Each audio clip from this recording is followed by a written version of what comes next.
Alors, bonsoir à tous, bienvenue à nouveau sur Parabellum. Avec moi, il y a le président Amedeo Madaluno et ce soir, nous allons parler de la Chine. Évidemment, à notre façon, ce ne sera pas quelque chose de très détaillé. Nous faisons ces vidéos d'introduction, un peu d'histoire, un peu de géopolitique, un peu d'actualité. Ce sont des vidéos plus légères que d'habitude sur la chaîne, où nous entrons dans les détails des géolocalisations, des images satellites et des situations. Ce sont des vidéos qui servent de point de départ pour approfondir. Quelqu'un ne connaît rien à la Chine, ne connaît rien à la Turquie. Il regarde ça, sinon il peut aller voir les 2 heures et demie qu'on a faites avec le professeur Grassi, s'il veut voir plus en détail les choses sur la Turquie. Comme tu l'auras vu dans le titre, c'est toi qui l'as voulu, géant introverti.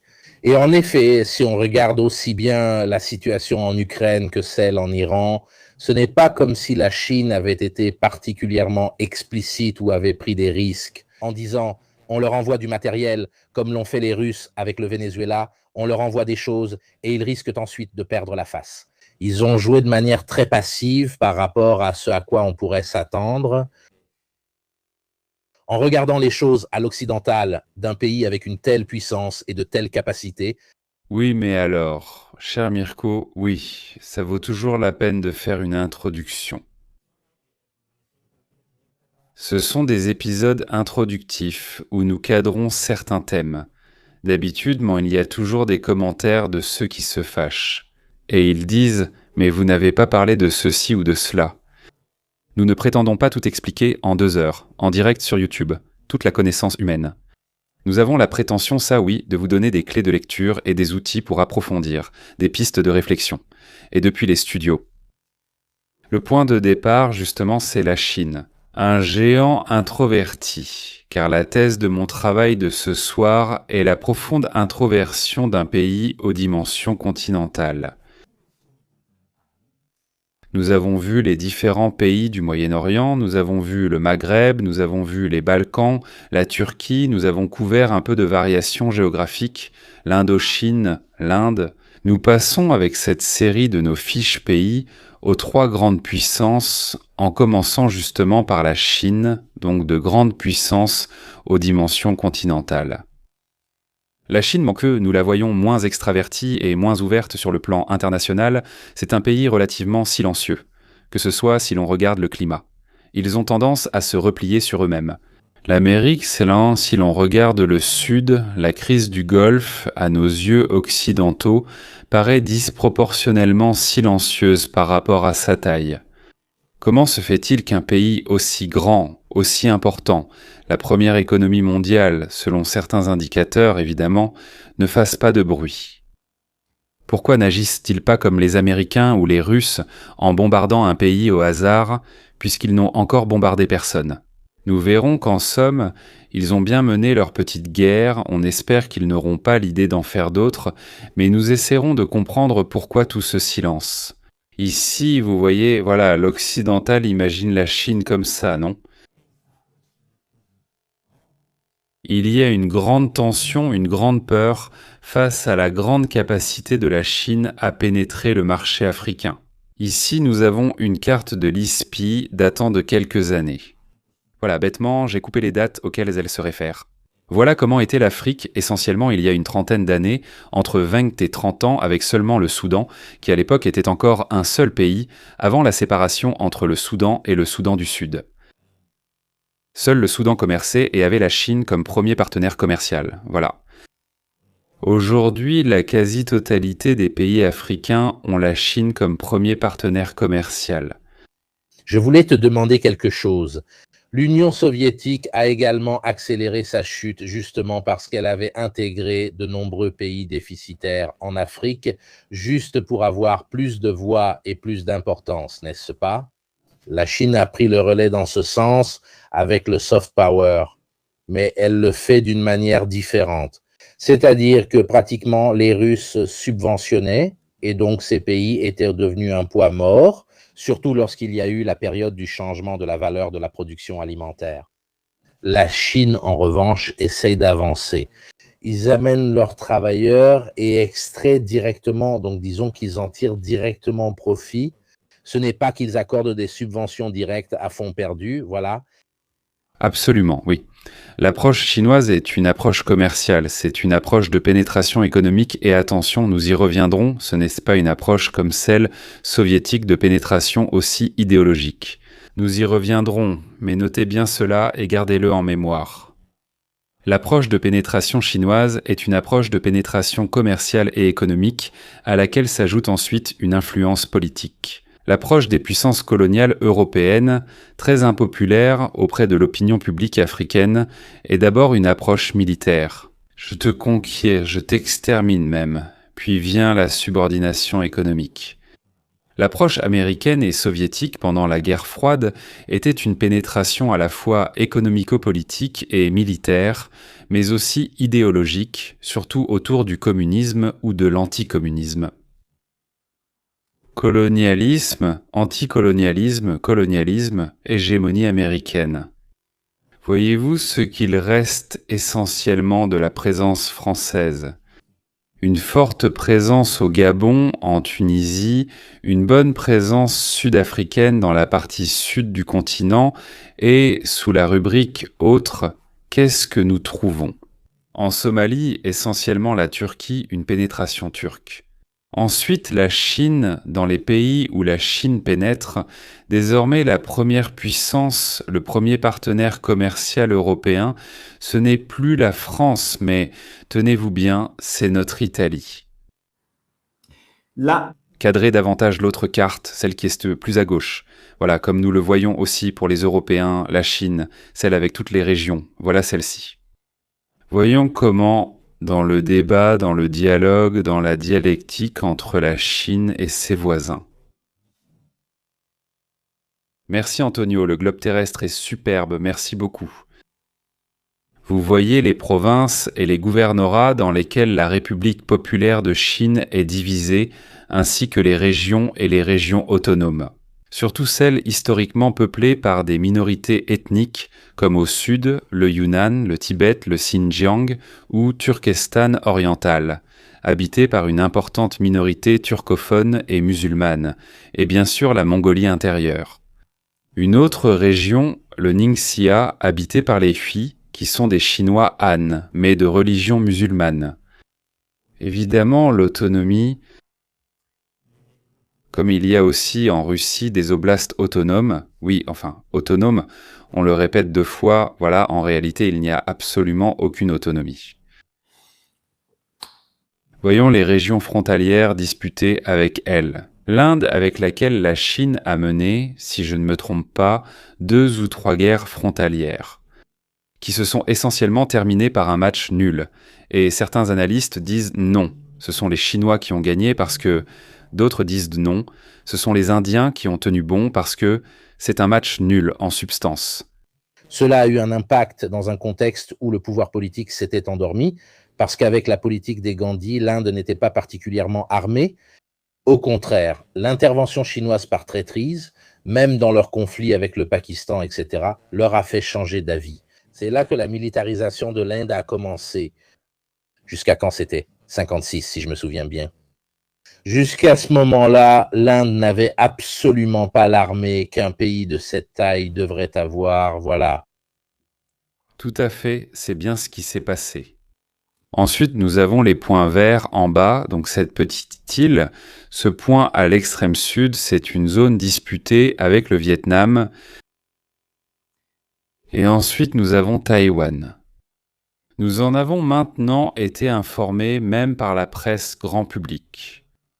Taïwan, République de Chine, ce qui reste de la Chine nationaliste, qui revendique le contrôle, Contrôle évidemment sur toute la Chine continentale, et je dois dire aussi sur certaines provinces aujourd'hui contrôlées par la Russie, certains territoires contrôlés par la Russie, sur lesquels la République populaire de Chine, en revanche, ne formule pas de revendications officielles. Quoi qu'on en dise, au-delà, ensuite, des déclarations nationalistes et du débat nationaliste interne.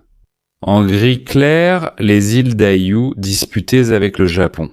Ce sont des territoires japonais, Diaoyu ou Senkaku en japonais, mais la Chine les revendique. Ainsi, le prisme occidental à travers lequel on regarde la Chine, ce sont ses différends avec ses voisins. et de la grande peur que cela puisse mener à des conflits ouverts, comme cela s'est déjà produit. Pourquoi avec le Vietnam ? La Chine, en 77-78, si je ne me trompe pas, a mené une guerre frontalière, la dernière guerre menée par la Chine, et elle l'a perdue. Là, il n'y a aucun doute, les Chinois l'ont perdue, en plus ils ont été repoussés avec des pertes. Ils voulaient imposer leur volonté au Vietnam. C'était des petites îles entre le Vietnam et la Chine. Non, ce n'était pas ça, c'était des affrontements des années 90. Avant cela, il y a eu la véritable guerre frontalière. Oui, c'était une guerre frontalière causée par des raisons politiques plutôt que territoriales. Les Chinois voulaient punir le Vietnam, donner une leçon au Vietnam pour la campagne vietnamienne contre les Khmers rouges cambodgiens qui étaient pro-chinois.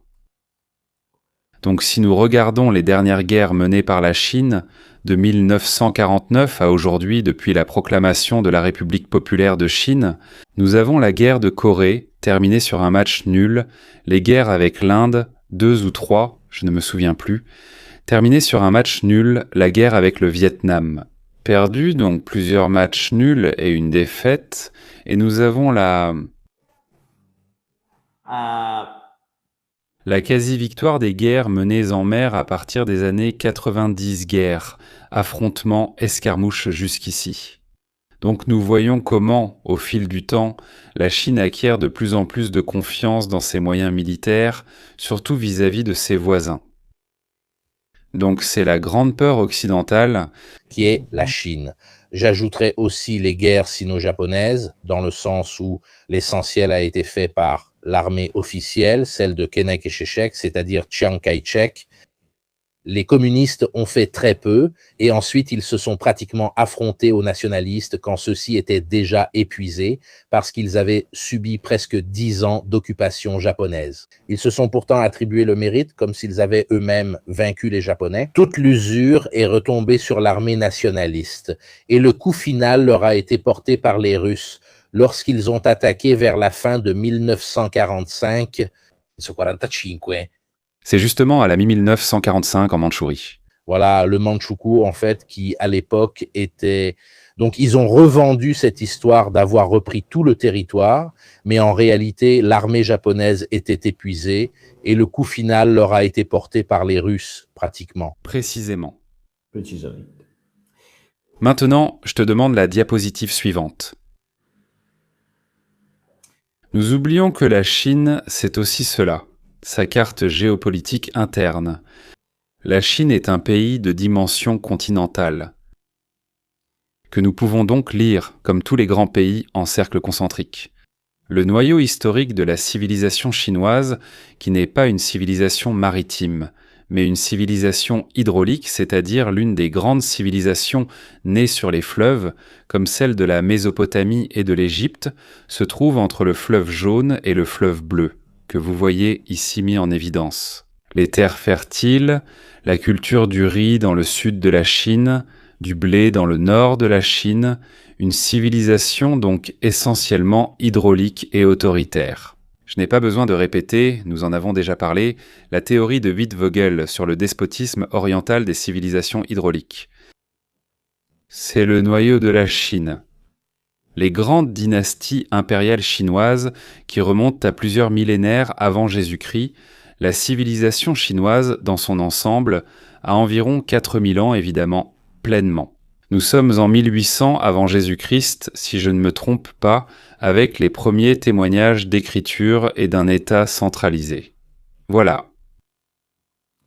Ensuite, nous avons les provinces du Fujian, du Guangdong, que vous voyez en bas, la Chine maritime, la civilisation chinoise qui s'étend vers la mer, avec le premier empereur Qin Shi Huangdi, celui qui a lancé les travaux de la Grande Muraille, qui a construit l'armée de terre cuite et qui a rendu tributaires certains royaumes tribaux du sud du pays. Ensuite, il y a la dynastie suivante, la dynastie Han, celle qui établira des relations diplomatiques avec l'Empire romain, dont le nom Han donne encore aujourd'hui son nom au groupe ethnique chinois le plus important, les Han, les Chinois, voilà. Et puis viennent les dynasties suivantes qui se rapprochent encore de plus en plus de la mer. La dynastie Tang, celle de l'apogée de l'Empire chinois, qui aura aussi une flotte avec laquelle elle tentera de combattre en Corée, la dynastie Song, toujours plus repoussés vers le sud par les populations turques puis mongoles du nord du pays. Et ensuite la dynastie Yuan, la dynastie proprement mongole. Les descendants de Gengis Khan qui commenceront à donner à la Chine, nous sommes déjà au XIVe siècle, les frontières que nous commençons à connaître aujourd'hui. Et puis il y a les zones rouges au nord, la Mandchourie, des populations toungouzes qui donneront naissance à la dernière dynastie. Si vous avez vu le film Le Dernier Empereur, extraordinaire, voilà. Dynastie d'origine toungouze, les Mandchous, la Mongolie intérieure, d'où viendront des populations turco-mongoles, les Huns, puis les populations turques et les dynasties mongoles. Donc des populations d'origine altaïque, pas d'origine sinique. Qui contribueront fortement à apporter le bouddhisme en Chine, par exemple, et donc des idéaux étrangers. C'est par ces populations que l'islam arrivera en Chine, elles feront le lien avec la route de la soie. Voilà, essentiellement. Ensuite, à l'ouest, ce que nous appelons le Turkestan oriental, ou le Xinjiang, ou appelez-le comme vous voulez, avec le nom chinois, le nom turc, etc. Ouïgouristan, terre d'ancienne dynastie, toujours turcophone, terre d'introduction du manichéisme, de l'islam, du christianisme nestorien, et terre de passage du bouddhisme. Le pont vers l'Inde et en dessous, le Tibet.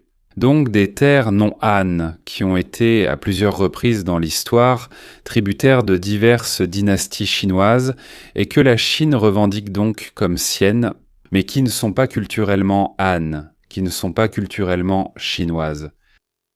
Donc la Chine, dans son noyau historique, est une culture de la terre, c'est la culture des deux fleuves, c'est la culture agricole hydraulique du riz et du blé.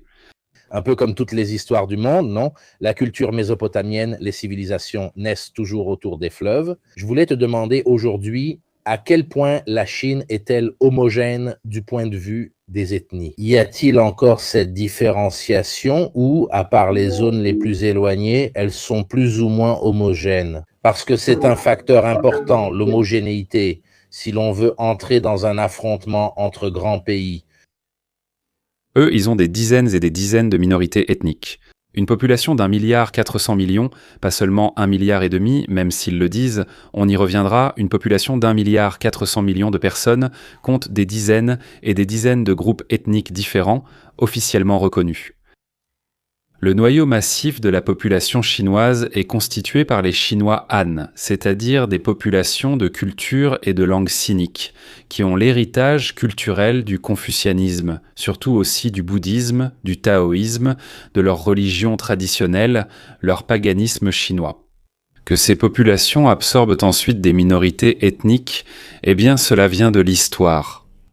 Eux, évidemment, même en regardant simplement les traits du visage, savent distinguer un Chinois du Nord d'un du Sud, ou encore d'un venant de l'intérieur des terres. Évidemment, les accents. Le chinois officiel est le mandarin, le chinois de Pékin, mais dans le sud de la Chine, surtout à Shanghai, on parle de nombreux dialectes, de nombreuses variantes dialectales. Il y a des Chinois catholiques, oui, c'est-à-dire qu'il y a aussi différents groupes religieux. Des variantes dialectales, toutes avec le même système d'écriture. Le chinois traditionnel, qui compte des dizaines de milliers de caractères, et le chinois simplifié par Mao, qui en a quelques milliers. Je ne suis pas sinologue, corrigez-moi si je dis des bêtises, mais l'important c'est de souligner cela. Voilà, une certaine homogénéité du peuple chinois. Ensuite, Bokum, tu as, surtout dans les zones tribales du sud, dans le Yunnan, au Tibet et au Xinjiang, des identités culturelles distinctes. Mais attention, un Chinois Han ou un Chinois Han, même s'il est de religion musulmane, construira sa mosquée avec des pagodes. Ça, je l'ai vu de mes propres yeux. La civilisation chinoise a une forte tendance, et c'est l'une de ses grandes forces, digérer tout ce qui lui arrive. Les Mongols se sont sinisés, les Turcs se sont sinisés, les musulmans se sont sinisés. Les jésuites, les célèbres jésuites euclidiens habillés comme des bonzes pour entrer à la cour de l'empereur, comme le chante Battiato. Ils ont compris que s'ils voulaient apporter le christianisme en Chine, ils devaient s'habiller en prêtres bouddhistes. Utiliser pour traduire les textes chrétiens des références culturelles confucéennes et représenter la Vierge Marie comme la déesse Huangyin, qui est la déesse de la compassion dans le bouddhisme, par exemple. La Chine est une terre de mélange, de syncrétisme. La culture de base est confucéenne, qui est une philosophie de vie. Mais il y a aussi les divinités du paganisme chinois et celles du taoïsme, qui est une autre religion. Il est également intéressant de noter que le bouddhisme et le shintoïsme ont aussi eu une très forte influence au Japon. Le shintoïsme est originaire du Japon. Le shintoïsme, qui a beaucoup de choses en commun si l'on regarde avec les anciennes, disons, ils prennent certains éléments du bouddhisme chinois. Par exemple, Dragon Ball, l'histoire du dieu Shimya, et le roman Voyage en Occident, qui est typiquement chinois. La culture japonaise et coréenne empruntent beaucoup à la Chine. Les cultures occidentales s'inspirent largement de la culture grecque et latine, qui forment une base culturelle. Le shintoïsme est japonais.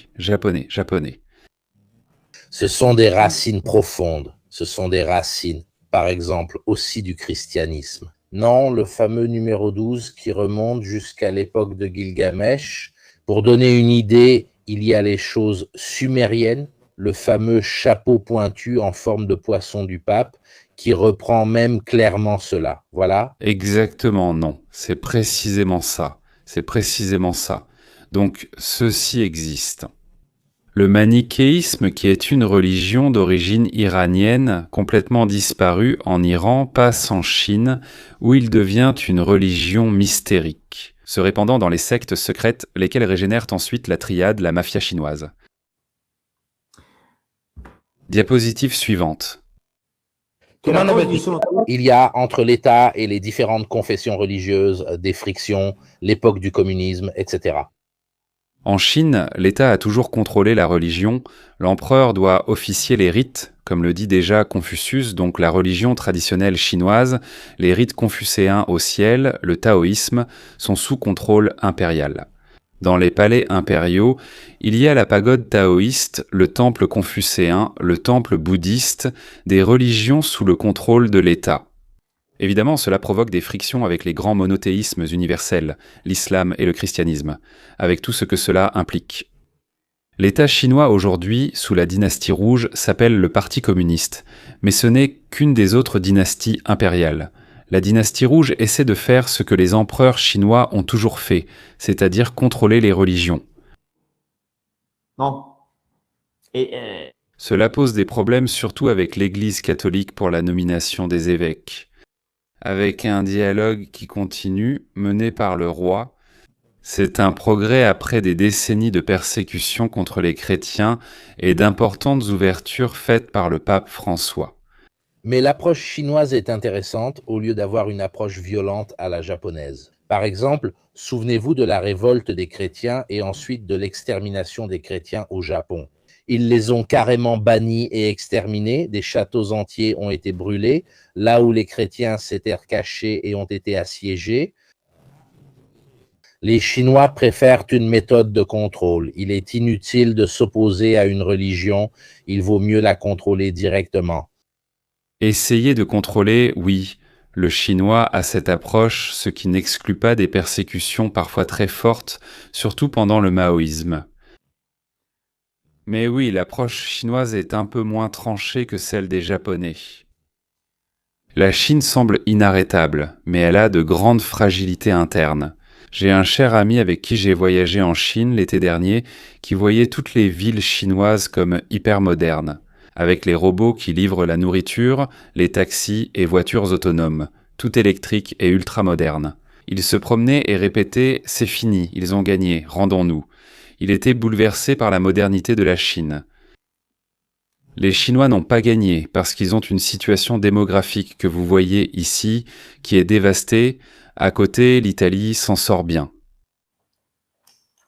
La Chine subit un effondrement démographique, d'où ses importants investissements dans l'automatisation et la robotique.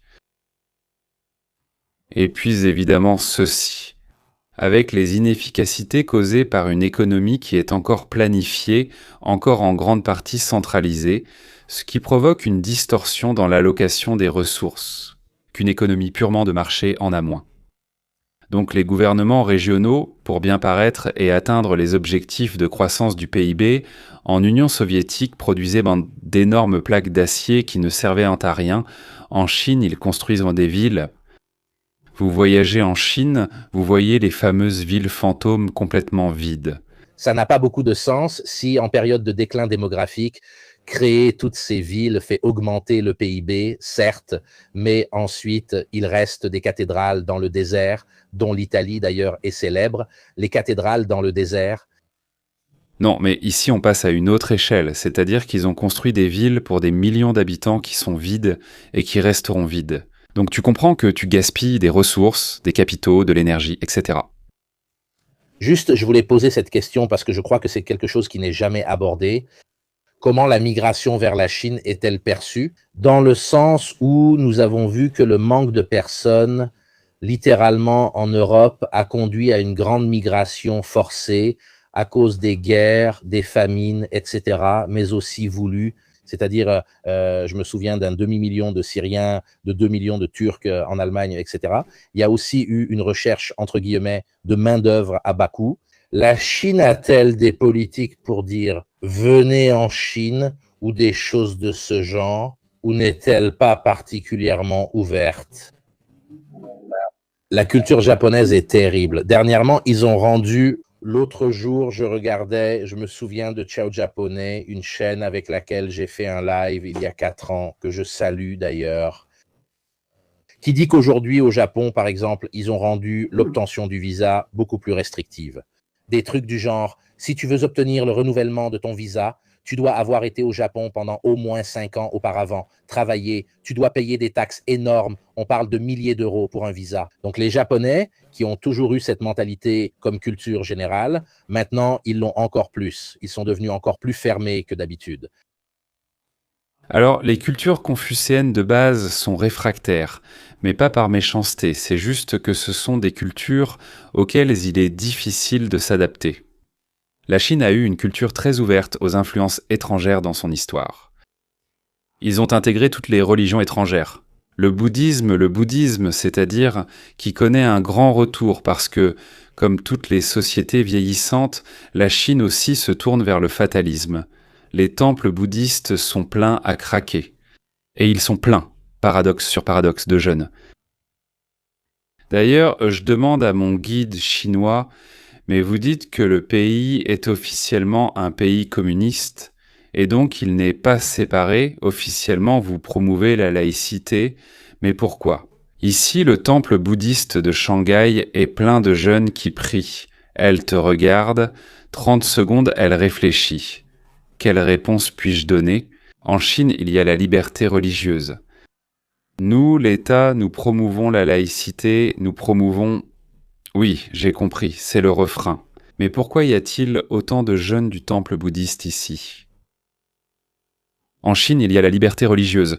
Ne me répète pas la petite histoire qu'on t'a dit de répéter. Moi, j'y allais franchement, etc. Oui, en effet, beaucoup de jeunes sont bouddhistes, ils sont revenus au bouddhisme. À la 4e fois, je lui posais la question. Donc, ce sont tous des signaux que te donne une société. En fait, on m'a ensuite expliqué que, pour réussir les examens dans un système scolaire qui te broie, comme celui coréen et japonais, les jeunes prient un temps. Tu pries car tu es désespéré, tu échoues à des examens difficiles. Si l'université te refuse, tu es fichu ou tu dois payer des pots de vin. Parce que dans ce pays, la corruption est un problème dévastateur, on en parlera. Donc la Chine est très ouverte aux autres cultures, très curieuse. Excusez-moi, mais le communisme, comme le bouddhisme, n'est pas un produit chinois, non? Mais elle les sinise. Socialisme aux caractéristiques chinoises, développement aux caractéristiques chinoises, le bouddhisme religion indienne aux caractéristiques chinoises. Donc le Japon, non, le Japon adopte beaucoup de technologies, il est très curieux du monde, mais il ne veut pas d'étrangers. Le problème, selon moi, c'est que d'un côté, il y a un fort racisme de la part des gens, mais de l'autre, il est difficile de s'adapter à la culture chinoise, même simplement apprendre la langue. Il y a un Africain qui vient en Europe, il connaît déjà 4 mots de français. La relation avec l'Européen a déjà été façonnée par le colonialisme, les médias, la religion, peut-être chrétienne, non? Congolais et catholique, je veux dire, et ils parlent français. C'est plus facile de s'adapter à vivre en Belgique, dans l'ancien pays colonisateur, non ? En Chine, tu as vraiment du mal à t'adapter à une culture qui est complètement... Il y a des avantages et des inconvénients, dans le sens où n'ayant pas une relation comme nous l'avons, controversée avec l'Afrique, tu pars sûrement d'une table rase moins problématique du point de vue des relations. Ensuite, il peut y avoir des barrières linguistiques, des limites de ce genre et de distance. Presque tous les pays africains parlent français. Donc aussi de distance géographique. Et puis, les gars, ne nous mentons pas. Du racisme des gens qui n'est peut-être pas le racisme méchant de nous, les Européens, ou des Américains qui mettent une cagoule blanche sur la tête et, si tu es noir, ils te brûlent. Ou de nous, les Européens, qui créons des partis bizarres pour s'en prendre aux immigrés, non. En Chine, cela n'existe sans doute pas, car le gouvernement ne le tolérerait pas. Ça arrive dans les régions frontalières, là où il y a des Cambodgiens, des Thaïlandais, surtout les filles cambodgiennes qui sont enlevées, envoyées se prostituer par les triades. Donc ça existe. Et peut-être que dans ces zones-là, il y a des lynchages d'étrangers, mais on n'en parle pas. Parce que ce n'est pas très apprécié par le gouvernement, on ne veut pas donner cette image de la Chine, mais ça arrive. Mais je vous le dis, tu vas en Chine, tu es européen, les gens sont stupéfaits, ils sont curieux. À Shanghai, c'est moins le cas. Mais si tu vas à Chongqing, dans l'intérieur du pays, ils veulent se prendre une photo avec toi. Avec le long nez. Ils nous appellent les longs nez. Parce que pour eux, on a un long nez. Ils te touchent la barbe. Moi, j'avais une grosse barbe. À cette époque, ils te touchaient tant la barbe. Ce n'est pas du racisme, c'est juste l'étrangeté de voir un étranger. Tu es un objet de curiosité, ça tant que tu es un homme. Je suis la chaîne Il Mercato sur l'américaine en anglais, qui parle un chinois parfait, qui s'amuse à aller dans les restaurants chinois en Chine et commence à tout commander en chinois. Et ils sont stupéfaits qu'il parle un excellent chinois. Ils le voient comme un extraterrestre. En me promenant avec mon ami, les gens nous arrêtaient pour toucher la barbe ou prendre une photo, comme si on était une curiosité, mais sans hostilité. Quand un noir passait à Shanghai parce qu'il y avait là-bas l'équipe nationale américaine de je ne sais pas quel sport pour je ne sais quel championnat, il y avait quelque chose d'étrange, un extraterrestre, donc un minimum, sinon une hostilité ouverte. L'étranger est un animal étrange, voilà, c'est ce que tu ressentais. Ah, évidemment. Personne ne parle un mot d'anglais, même pas à l'intérieur des terres, à Shanghai, une ville pratiquement fondée par les Anglais. Même dans un hôtel 5 étoiles, tout le monde avec son téléphone et Google Traduction. Donc il y a vraiment eu un tournant et un repli nationaliste. Je vous donnerai une explication plus tard, parce qu'on va y arriver. Je te demande de passer à la diapositive suivante. Les fragilités de la Chine. Messieurs, ce qui se passe en ce moment, ne voyez-vous rien d'étrange sur cette carte pendant que je branche la prise de courant à l'ordinateur ? Regardez ici. Les États-Unis ont compris que s'ils veulent frapper la Chine, ils doivent agir sur les approvisionnements pétroliers. Les guerres au Moyen-Orient, depuis l'invasion de l'Irak en 2003 maintenant, avec l'Iran et Hormuz, le Venezuela. C'est-à-dire, si tu veux nuire à la Chine, tu dois frapper là-bas. Les États-Unis ont encore le contrôle des mers et des détroits. La Chine n'a pas de base dans le monde pour projeter sa puissance. Maintenant, tu es le maître des questions militaires, mais cette carte est très parlante. 54. Je crois. Tant qu'il y a un avantage, tu l'exploites. Eh oui. 54% du pétrole brut que la Chine importe provient du Moyen-Orient. Tirez-en les conclusions. Tirez vos propres conclusions. Ensuite, il y a la Russie au-dessus, j'ai compris. Mais enfin dépendre des Russes pour le pétrole et le gaz, les Chinois préfèrent diversifier. Ils ont une vision étrange des Russes. Ils ont une vision folklorique. Mon guide de Pékin, notre guide de Pékin, disait « Oui, c'est un voisin étrange ». Nous les voyons comme des ivrognes qui montent des ours. Pour nous, ils relèvent du folklore. Il y avait le magasin de produits russes au centre de Pékin avec la petite musique de Katyusha en fond sonore. On y vendait de la vodka, du chocolat, folklore. Mais au niveau gouvernemental. Quand j'ai demandé à mon guide « Mais vous allez envahir Taïwan ?» moi je posais vraiment les questions. Il ne s'en souvenait pas. Un jour, je recevrai un appel d'une prison chinoise. Sans qu'on le lui demande, il a répondu « Nous ne sommes pas les Russes ». Le ton était « Nous ne sommes pas stupides comme les Russes, au point d'envahir d'autres pays ». J'espère qu'il avait raison. Taïwan retournera à la mère patrie, mais pacifiquement. Je vous la livre telle quelle. Maintenant, diapositive suivante. Il répond à celle-ci. Ça dépend d'où? À Prato? Non. À Livourne non plus. Tous les bars et toutes les rôtisseries chinoises? Non. À mon avis, là, c'est une question d'habitude.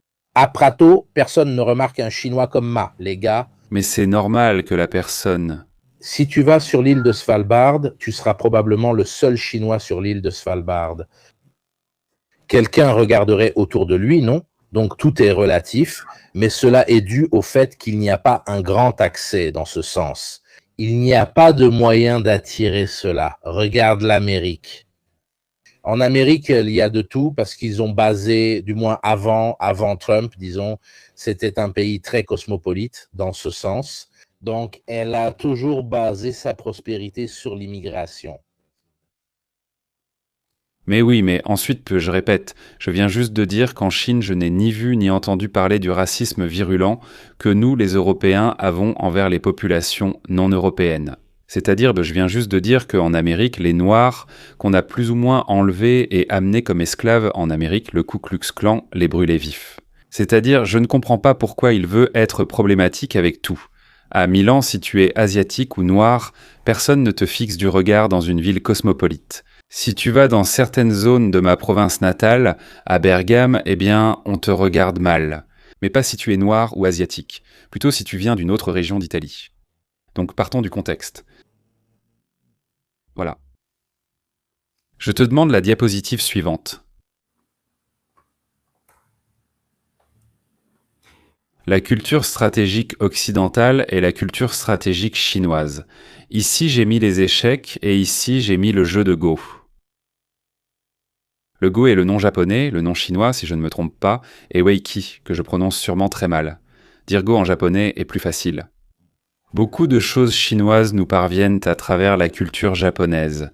Le bonsaï est d'origine chinoise. Le vêtement et le kimono sont d'origine chinoise. Il y a beaucoup de choses. Certains disent d'eux même que les sushis pourraient avoir des origines chinoises. Là-dessus, je ne me prononce pas. Mais comme la Chine est restée fermée pendant des décennies à cause du communisme, alors que le Japon s'ouvrait à l'Occident, à la consommation occidentale, de nombreux produits culturels chinois nous sont parvenus par le biais du Japon. Maintenant, culture stratégique occidentale, les échecs et le jeu de Go. Échecs. Des adversaires qui s'affrontent de manière symétrique, un coup chacun, visible, codifié, pour essentiellement conquérir le centre de l'échiquier. C'est une bataille. La culture stratégique occidentale, de Thucydide en passant par Machiavel, par les manuels de guerre romains et médiévaux, Montecuccoli jusqu'à Clausewitz. La culture stratégique occidentale est une culture stratégique, celle de la bataille, du moment cinétique, du piamo. On tue, non? La culture stratégique chinoise, c'est Sun Tzu. Le plus grand général est celui qui bouleverse les plans ennemis et remporte la guerre sans livrer de bataille. Vous comprenez? C'est une question copernicienne, c'est une différence copernicienne. Il y a aussi une différence technique. Le Go, en termes de nombre de combinaisons, c'est quelque chose de fou. 3 à la puissance 361. Et c'est là que nous arrivons. Mais il y a aussi la langue. On se demande souvent pourquoi les Chinois sont très forts en mathématiques. Eh bien, essaie donc de lire un journal ordinaire si tu dois connaître au moins 2 ou 3 000 caractères. C'est-à-dire, tu fais quand même un effort mental énorme depuis tout petit. Nous, on se contente de nos 21 lettres pour donner une idée, et leur jeu est bien plus compliqué, N fois plus compliqué que les échecs. Oui, parce que le jeu de Go ne repose pas sur la conquête du centre d'un échiquier et le fait de s'y battre. Celui qui mange les autres ou met le roi en échec gagne. Le jeu de Go se gagne en empêchant l'adversaire de conquérir quelques points de plus, de bouger. C'est un étranglement, et c'est plus lent, c'est plus long. Donc la stratégie chinoise est aussi une stratégie indirecte, l'influence à travers les cultures chinoises ordinaires d'outre-mer, l'utilisation du renseignement, l'utilisation des triades, des mafias chinoises. Deng Xiaoping leur ouvre grand la porte, les triades patriotiques, n'est-ce pas ? Ce n'est pas que je réponds à Danto parce qu'il dit, il parle de ses copines. Les gars, vous devez apprendre comment fonctionnent les statistiques. Les exemples de l'ami de mon cousin, ça ne compte pas. On parle du nombre d'esprits brillants en mathématiques qui émergent. Ce n'est pas seulement une question démographique, mais aussi une question de stimulation de la société. Cette société t'y pousse, un peu comme en Union soviétique, où il y avait un très grand nombre d'ingénieurs. Pourquoi ? Parce que les sociétés soviétiques cherchaient surtout à promouvoir les études techniques. Pour vous dire, en Roumanie, la philosophie était abolie. Pour vous donner une idée, il est évident qu'ensuite, il en ressortait beaucoup plus d'ingénieurs et, en formant beaucoup plus d'ingénieurs, le pourcentage d'ingénieurs de très haut niveau augmentait. Comme si nous devions tous devenir ingénieurs, n'est-ce pas? Cela augmente les chances d'avoir quelqu'un de plus compétent, mais c'est pareil pour le Japon. Au Japon aussi, ils ont quand même une certaine prédisposition à l'étude due à un régime extrêmement strict qui force tout le monde et inévitablement les talents d'exception qui émergent sont alors plus nombreuses. C'est le système lui-même qui tend fortement à produire des gens compétents parce qu'ils sont stimulés dès le début. Si quelqu'un est doué dans ce système, il évolue. Chez nous, il fait peut-être le DAMS. Peut-être qu'il faut un grand mathématicien, mais il fait le DAMS. Peux-tu zoomer un peu sur la diapo pour qu'on voit les livres ? Voilà, Clausewitz de la guerre, Sun Tzu, l'art de la guerre. Évidemment, j'ai simplifié les gars. Ne vous fâchez pas. Nous devons, voilà. Ensuite, diapositive suivante. Nous entrons dans le raisonnement. Ici, je me demande, les comparaisons faites sur les données, à la louche, combien de sous-marins la Chine possède-t-elle ? Combien de sous-marins l'Amérique possède-t-elle ? Combien de navires au total la Chine possède-t-elle ? Combien l'Amérique ? Combien de frégates ? Parce qu'on voit que les Chinois ont une quantité énorme de navires, puis toute la garde côtière et les bateaux de pêche qui peuvent être réquisitionnés ou utilisés à des fins de guerre. Les Chinois ont des milliards de navires et donc, comme le disait Enrico, rendons-nous, ils ont gagné. Ce n'est pas suffisant. Les Chinois, la dernière bataille navale qu'ils ont livrée, ils l'ont livrée à la fin du XIXe siècle contre les Japonais et ils l'ont perdue. Après cela, ils n'ont plus mené d'opérations navales complexes.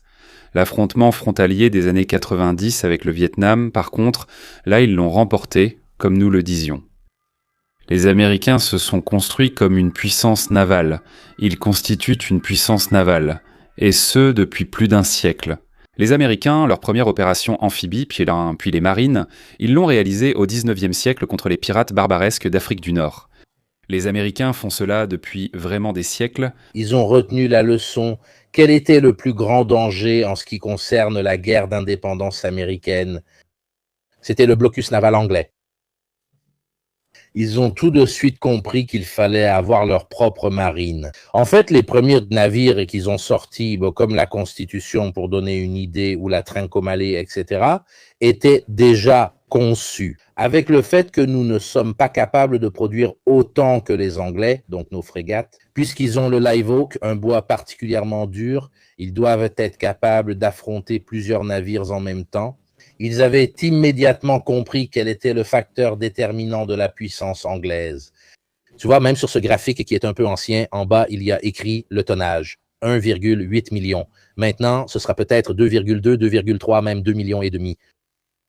Parce qu'en réalité, ils ont beaucoup de navires, mais si on compare la puissance de feu d'un destroyer américain avec celle d'un destroyer chinois, en fait, tu te rends compte que les destroyers chinois ont un tiers de la puissance de feu d'un navire américain. Même si elle est un peu vieille, 20 ou 30 ans par exemple, c'est pour donner une idée. Il ne faut donc pas regarder seulement le nombre par classe, mais aussi le type d'armement à bord.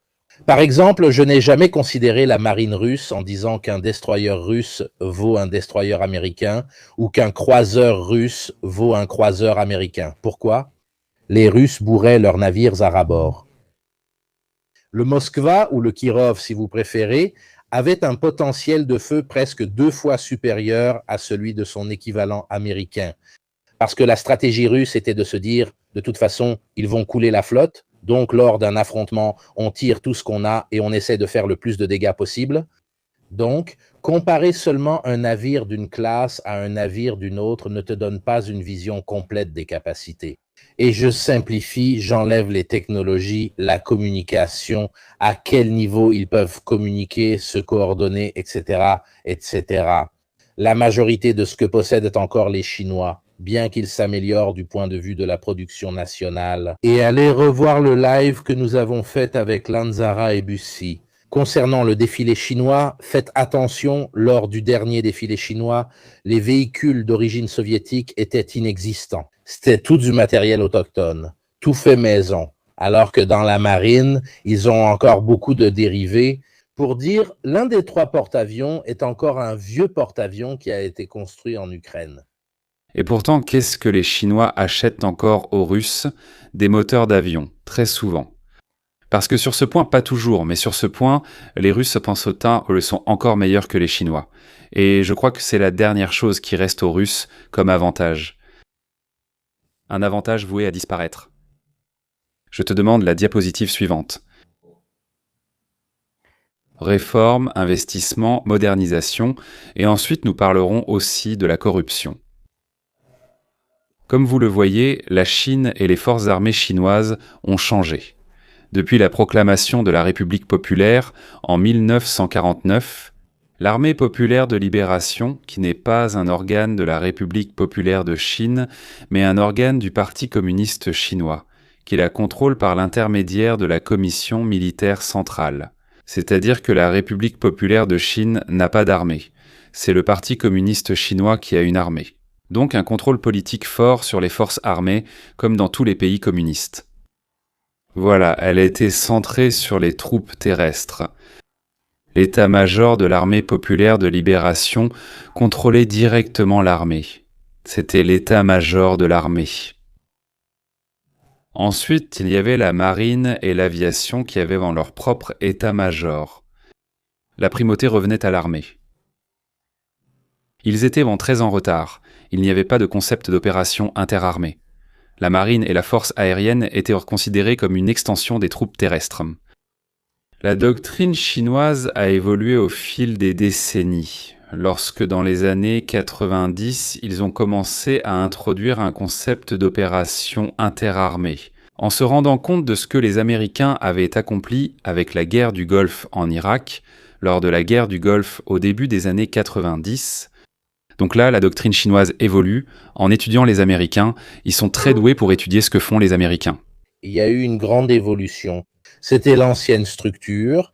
Pour donner une idée, si quelqu'un veut quelque chose d'extrêmement détaillé, qui reprenait beaucoup, voici la structure pour donner une idée à l'époque de Staline. Je vous ai mis tous les équivalents, c'était dans les lives sur les purges, pour voir comment pratiquement la majeure partie de la structure du Stavka soviétique a été reprise par l'armée chinoise. Au moins jusqu'à ces 5 dernières années, il change beaucoup. Par exemple, sur ta diapositive, on voyait les nouveaux commandements, non?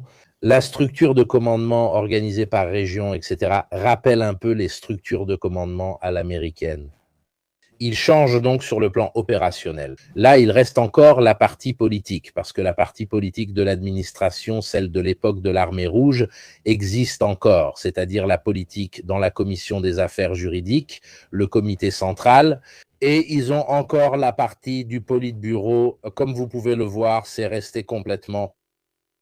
Le politburo, le comité permanent d'ailleurs, qui contrôle toutes les branches de l'armée. D'ailleurs, ils font aussi les évaluations pour déterminer qui doit passer et qui ne doit pas passer. Les évaluations, parce qu'on n'est pas évalué seulement sur le plan opérationnel, tactique, stratégique, mais aussi du point de vue politique.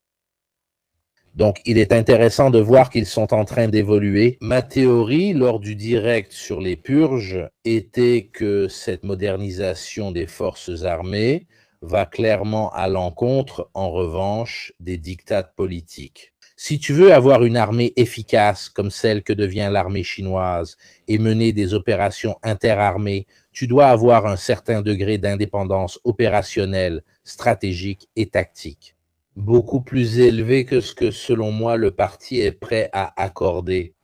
Il y a eu plusieurs épisodes dans l'histoire où, au final, je ne parle pas de rébellion, il y a même eu des tentatives de coup d'État, mais à chaque fois que l'armée a essayé de relever la tête, le parti l'a remise à sa place. Et en ce moment précis, l'armée chinoise n'a pratiquement plus de général ayant une expérience de la guerre. On y arrive, on y arrive, on y arrive. Alors, la doctrine chinoise, comme nous l'avons vu, évolue dans une logique de plus en plus interarmée, de plus en plus technologique. Maintenant, si je ne me trompe pas, justement, la commission militaire centrale coordonne un état-major pour différentes forces armées, qui sont cependant centrées sur 5 commandements de théâtre, interarmés, avec ce qui était le 2e corps d'artillerie, qui est devenu un commandement fonctionnel autonome. La force de missiles stratégiques, qui est celle qui possède les missiles intercontinentaux balistiques avec des ogives nucléaires. Cette logique est désormais essentiellement celle des forces interarmées de nature occidentale. Diapositive suivante, cependant, il y a un problème important.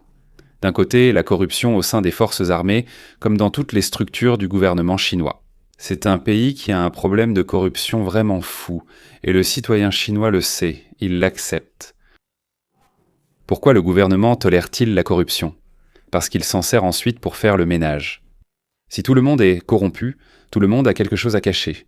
Tout le monde peut être épuré. C'est le schéma des épurations que Xi Jinping vient tout juste de réaliser, en éliminant entre autres les généraux les plus indépendants d'esprit, y compris le dernier qui avait de l'expérience au combat, l'officier qui avait combattu dans la guerre sino-vietnamienne.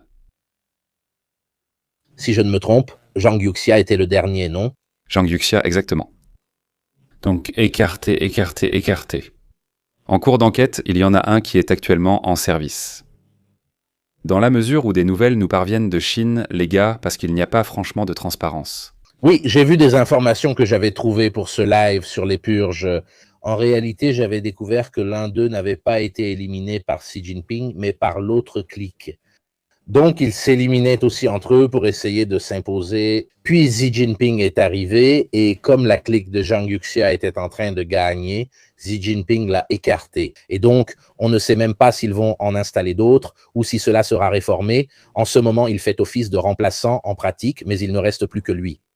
Comment disait Guzanti, j'en garde 4 ou 5 qui se détestent tous, qui ne peuvent pas se voir. Exactement. Voilà, c'est ça le point.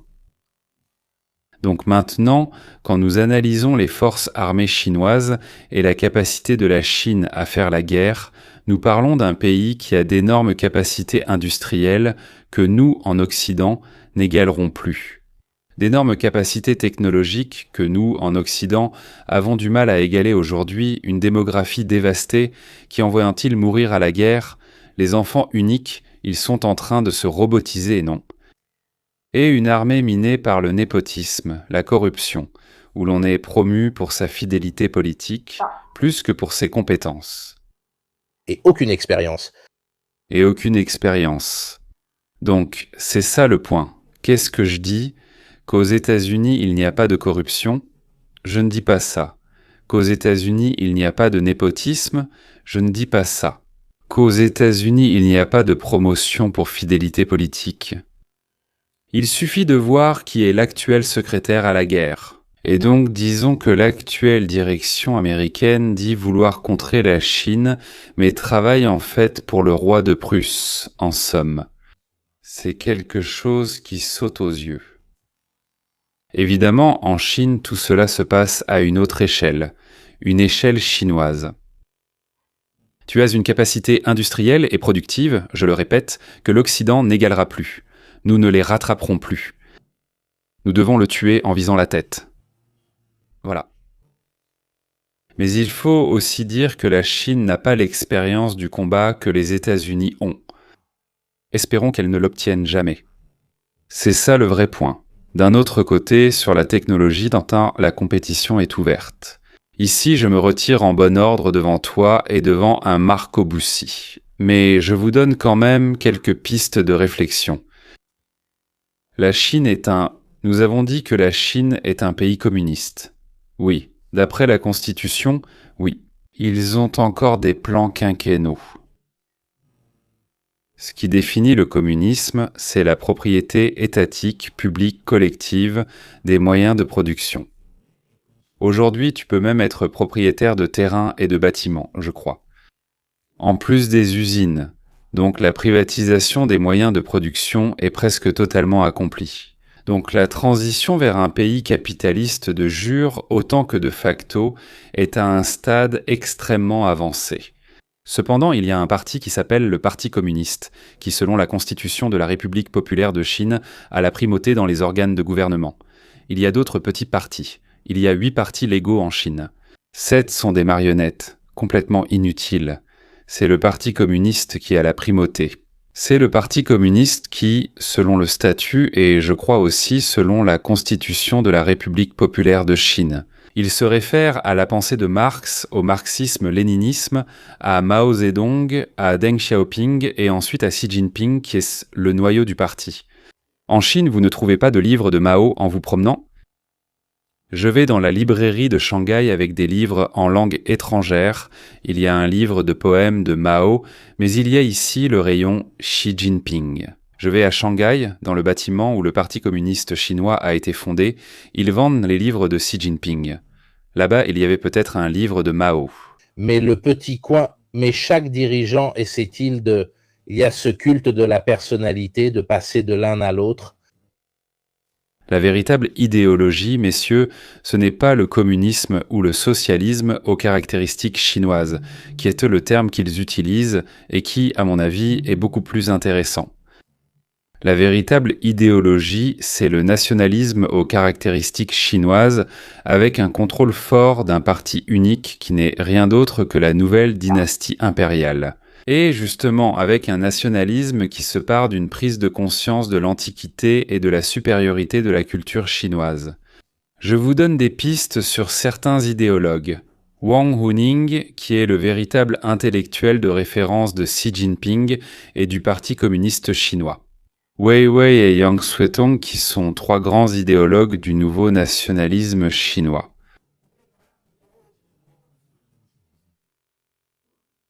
Certains, comme Yang Suetong, sont plus nostalgiques de Mao, d'autres, comme Wang Huning, ont une approche plus moderne, mais il s'agit de théoriciens nationalistes.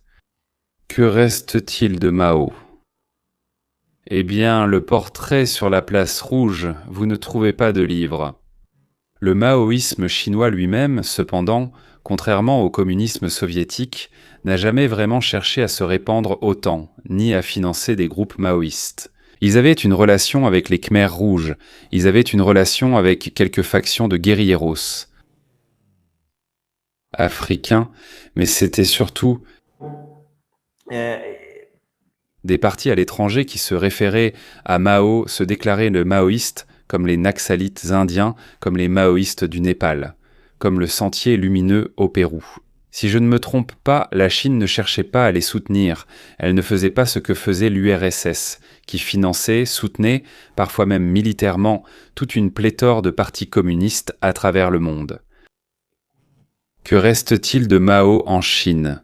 Peu de culte de la personnalité, de la dévotion.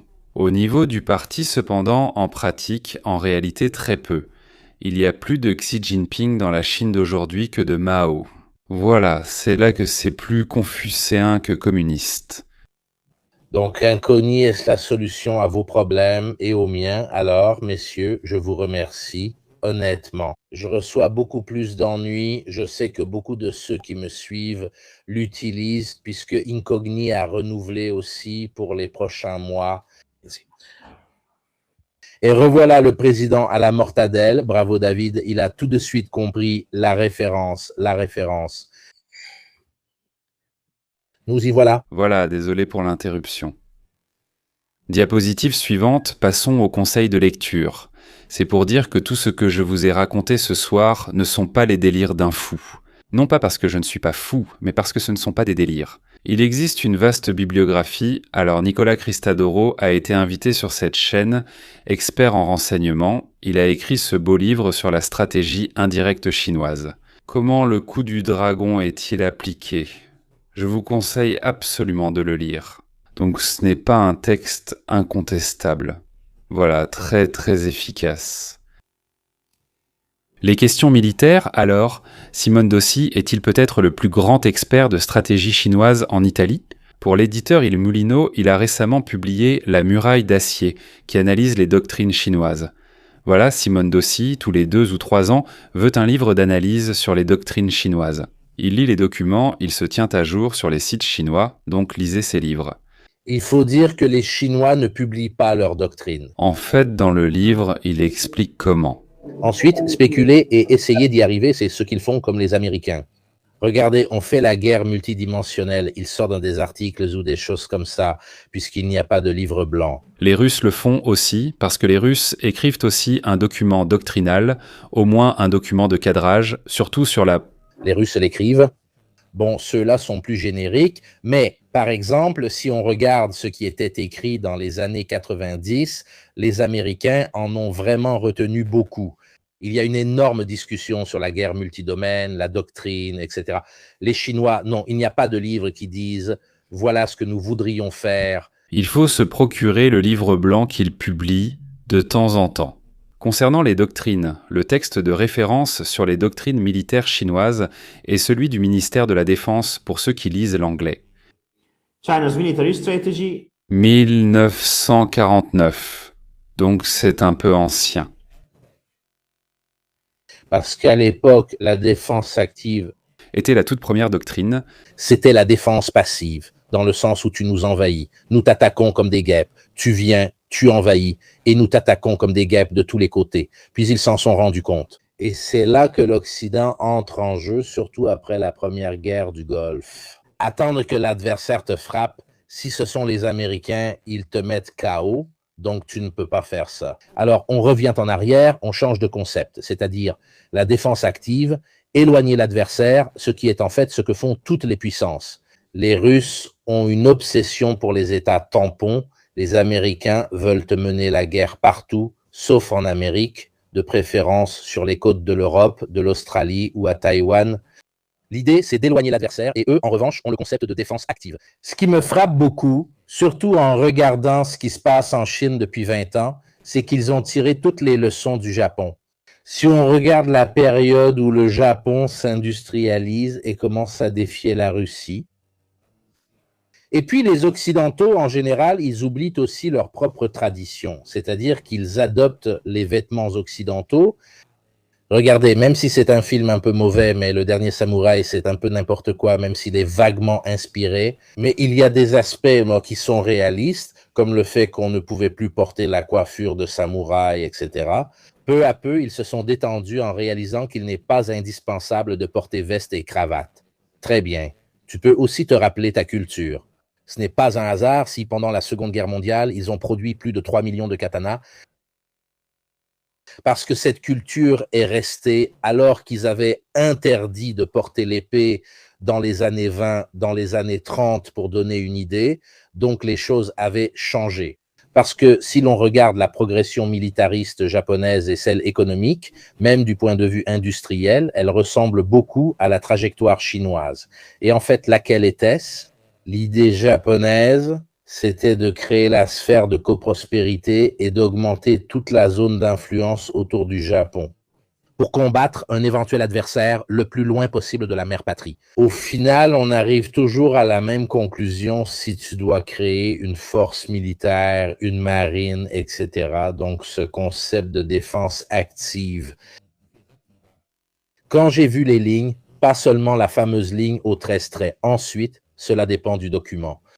Mais même la deuxième ligne que les Japonais voudraient atteindre rappelle beaucoup, plus ou moins, les lignes qu'ils voulaient atteindre. un peu, un. Donc cette défense active signifie une défense bien plus éloignée de la mère patrie. Nous ne parlons pas de la côte entre la Chine et Taïwan, nous parlons d'aller bien au-delà de Taïwan. Aller même jusqu'à s'approcher de Guam, commencer, c'est un concept, car d'ailleurs ce sont des eaux internationales. Qui m'interdit d'y maintenir mes forces? Exactement. À ce sujet, je renvoie à un livre écrit par deux de mes amis, Le défi du Pacifique, qui est un livre, Oui, enfin, on accepte. Allez, on ajoute aussi ça, quelques infographies, un petit livre, de ceux qui sont courts, ça n'a rien à voir. Le seul qui parle de ce sujet, Voilà, donc c'est un peu, disons en italien, c'est le texte de référence.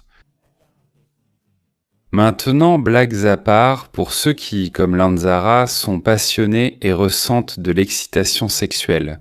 Pour les détails techniques des avions, il y a tous les livres de l'Aérion, celui-ci porte sur le Gvinct, le chasseur furtif. Et puis il y a ceux de l'Arpia Publishing qui cependant publient de moins en moins, je remarque.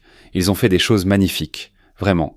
Tout en haut, Flashpoint China, avec l'analyse de tous les districts militaires des avions, en estimant même leur nombre. Et ainsi de suite, les versions de Sukhoi importées, produites en Chine sous licence, copiées. Très belle maison d'édition, elle publie très peu, je ne sais même pas si elle existe encore ou si elle a fermé il y a quelques années. Je dirais qu'aujourd'hui, la référence, c'est Alien Publishing, en termes de qualité et de continuité de production. Pour les questions militaires, nous en parlerons plus tard. Voici l'histoire chinoise pour ceux qui lisent le français. Nous avons Étienne Balaz, La bureaucratie céleste, une recherche sur l'économie et la société de la Chine traditionnelle. Grandissime sinologue, peut-être le plus grand sinologue de la grande école sinologique française qui a produit les Marcel Granet, qui a produit des choses extraordinaires. Étienne Balaz, sur l'aspect économique et sociologique, peut-être le plus important, publié chez Il-Moulineau. Retour à Confucius qui explique comment il y a une réévaluation de Confucius qui avait presque été banni pendant la révolution culturelle. Alors Mao, à un certain moment, que se passe-t-il ? Il commence à prendre plus de pouvoir entre ses mains, il chasse les conseillers soviétiques, le fameux schisme sino-soviétique, donc dispute avec Khrouchtchev. Nous devons nous industrialiser. Le grand bond en avant. une raison évidente, c'est qu'il est en train de détruire le mythe de Staline, donc le culte de la personnalité de Mao, il est en train de créer le sien. Exactement, le grand bond en avant. Tous doivent en vivre dans les communes, tous doivent cultiver, tous doivent produire de l'acier avec des aciéries dispersées et inefficaces. Exterminons les moineaux, ainsi ils ne mangeront pas les différentes sortes de blé. Résultat, je ne sais pas combien. Nous n'arrivons pas à compter les millions de morts. On estime à 40 à 60 millions. Oui. Il y a un truc de fou. Alors qu'est-ce que fait Mao ? C'est étrange parce que ce sont exactement les mêmes erreurs que l'Union soviétique, l'industrialisation, la collectivisation des terres, etc. Ensuite, eux, ils l'ont fait payer encore plus à d'autres, comme l'Ukraine, mais aussi à d'autres endroits, même en interne. Donc c'est aussi intéressant de voir qu'ils reproduisent exactement les mêmes erreurs, avec exactement les mêmes résultats. Avec les conseillers de Khrouchtchev qui lui disaient « Ne fais pas ça, on est déjà passé par là », mais lui, il les renvoie. Alors qu'est-ce qu'il fait ? Mao fait son autocritique et lance la révolution culturelle. Il s'appuie essentiellement sur les jeunes du parti et écarte les anciens qui le critiquaient et il consolide son pouvoir. Avec les gardes rouges. La Chine sombre dans un chaos pratiquement de guerre civile dont elle ne sortira qu'à la mort de Mao. Donc la Chine perd des années d'histoire par rapport au reste du monde et Deng Xiaoping devra ouvrir le pays, le moderniser, etc. Confucius, qui avait été mis de côté pendant la révolution culturelle, sera ensuite réhabilité. Et ce livre explique toute l'affaire. Ensuite, Baekhyun, pour ce qui est sur du contexte de l'histoire chinoise ancienne, je trouve toujours imbattables les livres de Jean Sellier, Atlas des peuples d'Asie. C'est un condensé, il donne une très belle synthèse, il est rigoureux, il est précis. Aucun livre ne surpasse.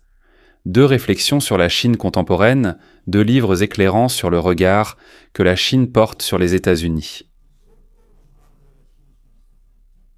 Donc le miroir américain sur la relation d'amour-haine qui existe entre la Chine et les États-Unis. C'est un livre extraordinaire, il se lit d'une traite tellement il est bien écrit, mes compliments à l'auteur que je ne connaissais pas. C'est un livre incroyable, lisez-le. Comment la Chine s'ouvre dans les années 80, comment elle accueille la culture américaine et ensuite. Et puis cette volonté d'ouverture est presque trahie, parce que les Chinois se sentent trahis par les Américains. Mais comment ? Nous voulions nous ouvrir à vous et maintenant vous nous rejetez ? Mais aussi le retour du nationalisme chinois, ce livre écrit par un historien chinois, donc un regard chinois sur la Chine, Rise and Fall of Imperial China, Social Origin of State Development. La thèse de ce livre est éclairante. L'histoire de la Chine, c'est pratiquement des moines riches, un couvent pauvre, des moines pauvres, un couvent riche. Quand tu as un empereur fort, un pouvoir central fort, qui écrase les bourgeoisies naissantes, écrase l'aristocratie, écrase les autonomies locales. L'État chinois est fort, mais la société civile s'appauvrit et sème les graines de la désintégration future. C'est une critique à Xi Jinping et un éloge à Deng Xiaoping. Il renonce un peu au pouvoir central. Fais fleurir une bourgeoisie, une aristocratie, une classe marchande, tu fais croître le commerce, la société civile, non ? Et pourtant, en Chine, il y a le mythe du gouvernement fort. Parce que l'idée de Xi Jinping, c'est « nous avons accompli de grandes choses quand nous avions Qin Shi Huang ».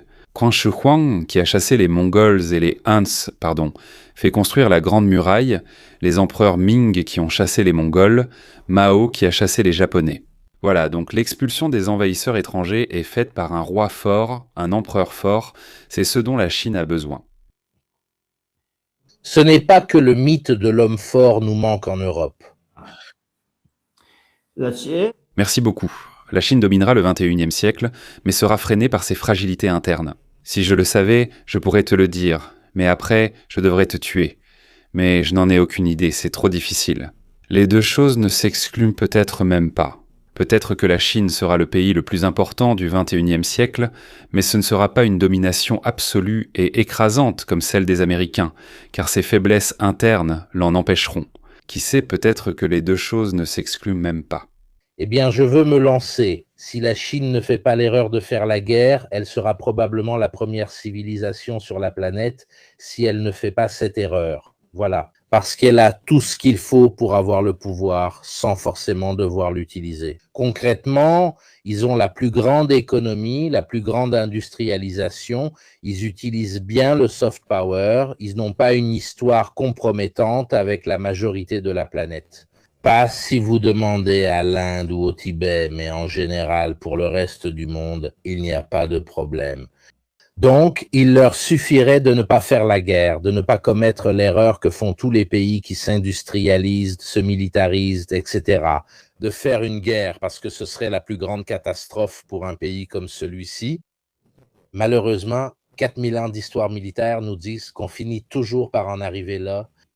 J'espère en la sagesse chinoise parce que honnêtement, dans ce chaos dont nous nous occupons depuis 4 ou 5 ans, les seuls qui ont été plus rationnels et sensés, ce sont les Chinois. Si. Jusqu'à présent, ils n'ont pas eu la stupidité de faire des guerres et de semer la pagaille partout dans le monde. Il y a un commentateur qui écrit « Dans toute leur histoire millénaire ». Ils n'ont jamais cherché à aller au-delà de leur zone géographique. Ils n'ont jamais fait d'expédition coloniale. Quelle est leur zone géographique ? Qui la décide, la zone géographique ? Non. La Chine aussi a eu ses propres expansions. Nous l'avons vu auparavant avec les 2 fleuves, puis en grandissant, etc. Aussi parce que c'est un sacré continent immense. Qui décide quelle est la zone géographique ? Le bon Dieu attribue à chacun une zone géographique. Ça ne marche pas comme ça. Allez dire ça, demandez aux Turcs du Turkestan et aux Chinois, attention aussi à dire que je ne veux pas faire de la sinophobie. Péril jaune. Au contraire, j'espère dans la sagesse chinoise comme Mirko et j'espère qu'une civilisation millénaire doit être profondément respectée. Faccia valere in modo positivo. Cependant, je ne veux pas non plus idéaliser tout ce qui n'est pas occidental, ni présenter les occidentaux blancs comme les méchants et les autres comme les gentils. C'est-à-dire, je ne veux faire ni de là, c'est Un peu la théorie, non? C'est facile de dire que les sœurs sont chastes dans le monastère, on leur amène les boîtes de nuit et puis on en reparle. C'est le même discours ici. Voyons quand ils auront une méga armée, une méga marine, si c'est facile de rester chaste ou s'ils vont l'utiliser. Parce que la tendance est de l'utiliser au détriment de l'histoire que tu as. C'est-à-dire qu'il ne faut pas le faire. Je ne veux ni faire de la sinophobie, ni de la sinophilie, ni de la misogynie. Je veux proposer une lecture aussi objective que possible. Ici, je vous donne les sources, puis nous partagerons les diapositives. Et maintenant, je demande à Mirko, j'espère que Giovanni Ceccini nous suit. Je lui ai dit de nous suivre parce qu'il y a ma parenthèse cinématographique, Lanzara, il y a le fétichisme des avions, moi je suis un cinéphile. À la professeure Maria Di Cardelli, comment peut-on regarder la Chine dans le monde ? Qu'est-ce que la Chine exporte comme produit culturel ? La cuisine ? Et le cinéma ? J'adore la cuisine chinoise. Au moins une fois par semaine, je vais au restaurant chinois. C'est ma cuisine préférée. Je la trouve vraiment variée et aussi saine. En brûlant le pain, c'est-à-dire l'huile. Pratiquement les grandes cultures produisent de grandes cuisines, il n'y a pas de doute. Alors, ensuite une cuisine variée, avec des variétés régionales, une haute cuisine de cour et une cuisine populaire extraordinaire. Le cinéma. L'autre grand produit, c'est le cinéma. Alors, le cinéma chinois, on peut regarder ce cinéma pour comprendre cette histoire, cette civilisation. Là, je voudrais encore vous prendre 10 minutes. La liberté d'expression pendant les pires périodes du maoïsme se trouvait à Hong Kong, où est né aussi un cinéma d'action. Ici, je vous donne Hard Boiled, qui est un grand classique, mais aussi un cinéma plus intimiste, plus introspectif. Si vous n'avez pas vu In the Mood for Love, les gars, c'est l'un de mes 10 films préférés. C'est un film d'une douceur, d'une grâce, d'une grande introspection. La photographie, la musique, les interprétations, c'est un film bouleversant, d'une grande intensité et d'un grand lyrisme. Vous devez vraiment le voir, In the Mood for Love, vous devez le voir. C'est un cinéma d'introspection où l'on voit une Taïwan mondialisée, des hommes d'affaires qui voyagent à travers le monde. Le film suivant, Hard Boiled de John Woo, j'ai dit Taïwan, je voulais dire Hong Kong, excusez-moi, Hong Kong. Hong Kong sur Hard Boiled. Et c'est un cinéma d'action, c'est un cinéma divertissant, c'est un cinéma qui correspond très tôt au goût du public occidental et américain. Donc il y a aussi un regard sur l'exportation du produit culturel. Le langage ensuite commence petit à petit à évoluer, même en Chine continentale, avec les ouvertures des années 80-90 de nouveaux langages sur le continent. Et nous avons un cinéma qui commence à remporter des prix à Cannes, la Palme d'Or. Adieu ma concubine de Chen Kaige, qui fait maintenant des films de propagande, mais à l'époque il faisait des films libres. Les années 90 étaient une période de liberté en Chine, de plus grande liberté. Et puis 4 Oscars pour le Wuxiapian, qui est le genre de film fantastique, ou en tout cas de film d'arts martiaux en costume, tigre et dragon. Fantastique, c'est avec des références historiques, parce que c'est intéressant. Certains des maîtres qui sont mentionnés là, comme l'épée verte, etc., reprennent en réalité des mythes. Ang Lee, un très grand réalisateur dont un film a remporté 4 Oscars. J'adore aussi toute la série, comme La bataille des 3 royaumes. Magnifique, magnifique. Contrairement au cinéma indien que je déteste, Bollywood, le cinéma indien chinois, l'Indien a explosé quand il a sorti certains films sur les arts martiaux. Attention, il y a un cinéma d'auteur indien, il y a aussi un cinéma érudit au Bangladesh. La Complainte du Sentier est l'un des films considérés comme les plus importants du cinéma mondial. Voici un jet con. J'y arrive. Le problème, c'est que le cinéma indien te sort. Salam Bombay, réalisé par la mère de Mamdani, le maire de New York. D'ailleurs, il produit énormément. Mais ce cinéma populaire ne parle pas aux cultures non indiennes. Avec ses danses et ses références à la mythologie hindoue, c'est vraiment difficile à comprendre. Le cinéma chinois a trouvé ses propres langages. Les ouvertures des années 90, le droit à la critique sociale, les vélos de Pékin et les voleurs de bicyclettes. Chef-d'œuvre du néoréalisme italien qui critique les conditions de la société italienne après la Seconde Guerre mondiale. Ici, on critique la société chinoise du boom économique. Ces réalisateurs ont le courage de critiquer même le succès de la Chine. Aujourd'hui, c'est impensable. Les vélos de Pékin est un autre film que je trouve bouleversant, Soujour-Ivor. C'est extrêmement difficile à trouver, j'ai dû le voir en version restaurée dans un cinéma à Milan, j'ai eu énormément de mal à le trouver ailleurs. Mais ce film là aussi d'un lyrisme, d'une capacité à raconter le cinéma, sans aucune lourdeur de la part du réalisateur. Le cinéma chinois est un cinéma de plans essentiels, très épuré, c'est un cinéma de photographie. C'est un cinéma qui laisse beaucoup de place à l'interprétation des acteurs.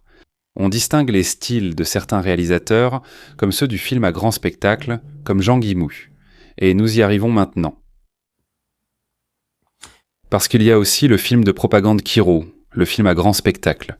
Zhang Yimou, qui au contraire est un réalisateur débordant, est un réalisateur qui signe ce qu'il fait, qui fait un grand usage de la couleur, de grands cadrages.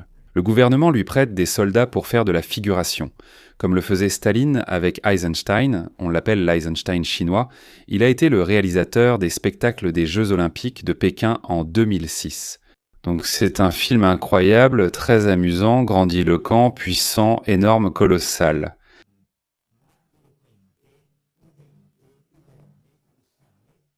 Des batailles énormes, évidemment, les arts martiaux toujours exagérés, la forêt des poignards volants. Exactement, l'époque de Zhang Yimou. Exactement, mais Héros est un film de propagande. On célèbre l'État, un grand royaume avec de grandes lois, donc.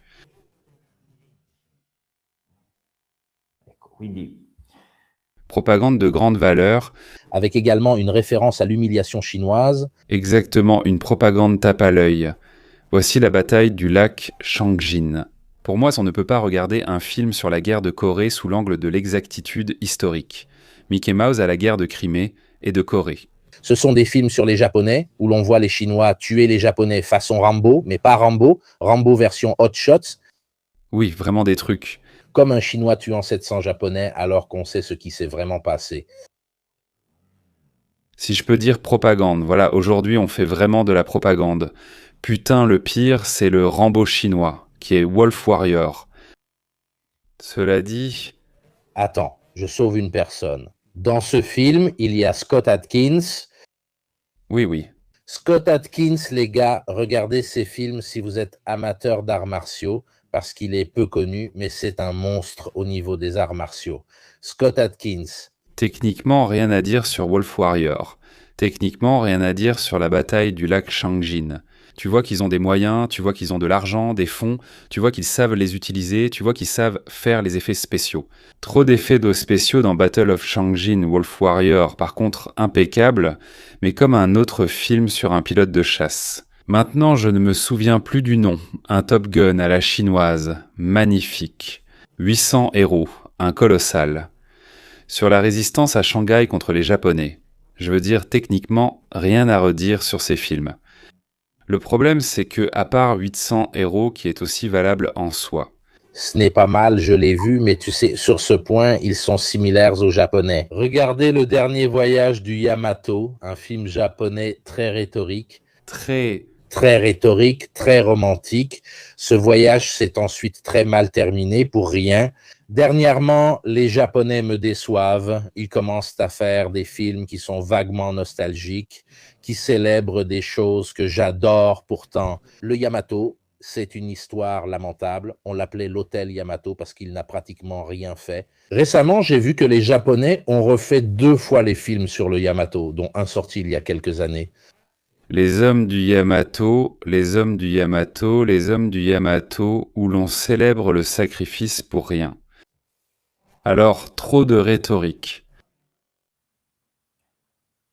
Tu vois aussi la dégradation du goût, c'est-à-dire que tu ne comprends pas si le public chinois demande des produits nationalistes. Je ne pense pas que ce soit forcément le cas, je pense que c'est le gouvernement qui les leur sert. Et le niveau artistique baisse. Oui, il faut le dire, Jet Li, Hero, mais si tu regardes La forêt des poignards volants, même esthétiquement, c'est magnifique, avec en plus des concepts profonds. Je l'ai vu, j'étais gamin quand j'ai vu ces trucs-là, ça commence à dater et je m'en souviens. La qualité du thé est sans importance quand tu es de bonne humeur. Oui. Oui, Donc je pense que le cinéma chinois, grande culture, produit une grande cuisine et un grand cinéma. L'évolution du cinéma chinois nous en dit beaucoup sur l'histoire, y compris culturelle, du pays, au cours des dernières décennies. Le cinéma d'auteur, un cinéma introspectif, un cinéma de qualité, un cinéma pour l'exportation, un cinéma de propagande davantage destiné au public interne. Comparons avec le cinéma indien, avec des œuvres d'une grande richesse culturelle et d'un grand réalisme. Pour l'Inde, j'entends tout le sous-continent. La complainte du sentier, un film bengali, Salam Bombay, mais tant d'autres œuvres du cinéma indien, un cinéma cultivé. Et puis tu as cette masse de films dans les langues locales, en tamoul, etc. C'est la plus grande industrie cinématographique au monde, mais elle produit essentiellement des choses qui sont difficilement présentables, en dehors du sous-continent, au mieux sur quelques marchés africains. Voilà des histoires romantiques en des soap-opéras, c'est vraiment difficile. Le cinéma chinois a un bon niveau moyen, il a un bon potentiel à l'exportation. mais par contre, Que voulez-vous? Il est très impacté par la politique et par ce tournant nationaliste de ces dernières années. ce qui n'était pas le cas des années 90 aux années 2000 d'ailleurs, mention spéciale finale pour ceux qui veulent bien rigoler, Shaolin Sok, Ah bon, un truc kitsch. un truc kitsch. Mais eux aussi se sont ensuite lancés dans le cinéma comique, qui existait déjà de toute façon. Jackie Chan faisait des films si drôles qu'il a ensuite été transféré à Hollywood, mais ses premiers films étaient tous réalisés en Chine. Tout le filon naissant des films d'arts martiaux de Bruce Lee. Hong Kong, la porte de la Chine vers l'Occident et de l'Occident vers la Chine a été Hong Kong.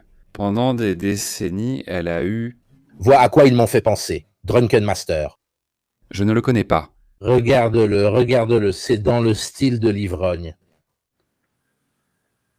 Un truc fantastique, Drunken Master, regarde-le parce qu'il est vraiment génial.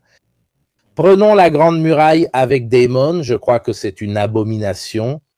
Mais c'était une tentative de faire venir Zhang Yimou, si je ne me trompe pas, à Hollywood pour réaliser. Alors, vous vous souvenez de The Millionaire, ce film indien qui a remporté l'Oscar? Un mélo tire-larmes, une histoire tire-larmes, une histoire qui arrache des larmes. L'idée, c'était on fusionne Hollywood avec Bollywood, non? On prend une histoire à fin heureuse, tire-larmes, qui plaît aux Américains, on y met des danses indiennes, on y met des acteurs indiens anglophones, on crée un pont, aussi commercial, entre les deux mondes. Et on leur fait gagner l'Oscar. Rappelez-vous que l'Oscar, c'est les majors qui décident qui le gagne, pour des raisons commerciales. Voilà, polémique cinématographique, mais je veux dire, ça reste comme une rancœur. Il a lancé Patel comme acteur, qui maintenant joue les rôles principaux, et producteur, il a fait un film, Monkey Man, même des arts martiaux. Action indienne. Mais en regardant le marché occidental, donc, Patel, en tant qu'acteur, essaie de servir un peu de passerelle entre l'industrie indienne et l'industrie occidentale, avec des résultats mitigés. Il n'est pas mauvais, moi je ne l'aime pas particulièrement, je le trouve bon, expressif, il a toujours cette tête de chien battu, peu importe ce qu'il joue. Vous avez compris que je ne suis pas un passionné. Le cinéma chinois, selon moi, a atteint des sommets d'absolu lyrisme. Que ce soit dans la propagande bien faite comme Héros, ou dans Suju River ou In the Mood for Love, que je considère comme des chefs-d'œuvre du cinéma mondial. Pas seulement du cinéma chinois, car selon moi, le cinéma est un langage vraiment universel, et quand il produit des chefs-d'œuvre, il produit des chefs-d'œuvre. Parce que 8,5 de Fellini est un chef-d'œuvre, quelle que soit la culture à laquelle il appartient, ou Shining de Kubrick est un chef-d'œuvre absolu, une leçon de cinéma, quelle que soit la culture à laquelle il appartient. Le cinéma chinois a atteint ces sommets-là à plusieurs reprises. Messieurs, je dirais que nous avons tout dit, du moins pour cette petite introduction sur le monde chinois et l'actualité. Et comme nous le voyons, la Chine a récemment espionné les Be Spirit. Ils essaient d'utiliser des techniques OSINT d'agrégation de données pour suivre certaines affaires, mais ils ne s'expriment pas beaucoup sur les événements du monde. Nous nous reverrons dans la semaine, probablement pour une mise à jour. Ukraine, à moins que Trump ne se réveille de mauvaise humeur demain matin et sorte je ne sais quoi, nous verrons ce que nous ferons. Un autre live sur l'intelligence artificielle, cette fois appliqué précisément à l'agrégation de données pour les recherches OSINT, etc., etc. Nous préparons un live sur le Mexique, combattu lui-même, etc., parce que là-bas, les liens entre la Chine, le fentanyl et l'Amérique, en somme, il y en a pas mal. Donc, je remercie beaucoup le président qui, même le dimanche, se prête à ces choses-là. Merci à vous tous. Bon dimanche et bonne nuit. Salut les gars. Bonne nuit à tous.